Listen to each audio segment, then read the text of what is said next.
lapit ng barangay election at kung yung kapitan nyo o kagawan ay mapagmura rin, no?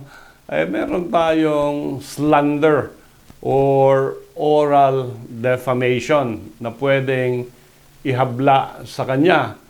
Ang slander o defamation ay paninirang puri sa pagbigkas, no, harapan, sigawan, o sinasabi sa harap ng tao na nakakasira ng dangal at reputasyon ng isang tao. At halimbawa, pag-akusa ng krimen, kahit walang ebidensya, magnanakaw ka, dinalan kita ng maleta, punong-puno ng pera, mga kanyan, pagmumura ng o panlalait ng maraming tao, no, doon sa barangay assembly, paninira, no, sa barangay assembly, sa lansangan o pampublikong lugar, no. Pag sinabi mong tanong ka ng tanong, hindi ka naman nag-aral sa constituent mo, medyo merong slander dito under Article 358 ng Revised Penal Code. Meron tayong grave slander. Ang grave slander, mabigat yung akusasyon. Halimbawa, sinabi mong murderer ka or plunderer ka na wala namang ebidensya, o kaya meron kang kapit, no? O may iba kang asawa, grave yan, slander. Slight slander, yun lang, yung kanina, example natin, habang nagpupulang kayo, nilait-lait ka ng kapitan o kagawad, yan ay slander or oral defamation. Pag sinulat, ito ay libel. Pag pinost sa social media, ito ay cybercrime libel. So yan yung slander. Although merong conflict din ang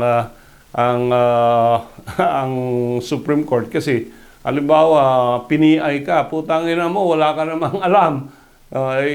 Meron Supreme Court decision tayo na putang ina is a mere expression and cannot be a basis for criminal offense, no?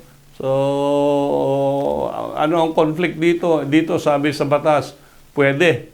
Kasi nilalait kasama yung panlalait, yung pag-PI sa'yo, no?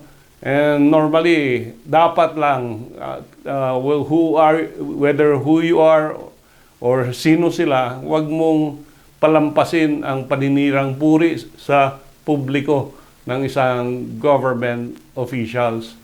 Pero pag yung constituent ang nagmura sa barangay official, no, pwede bang idemanda ka ng barangay official? Sabi ni Justice Leonen, hindi pwede, no? At hindi pwede kasi dito sa isang kaso sa Lanao del Norte, habang merong barangay conciliation, minura nung isang constituent yung kagawad. At sinabi niya, bobo, uneducated, ignorant, and biased towards yung kalaban niya. And syempre, maraming nakarinig doon sa pagmura na yon.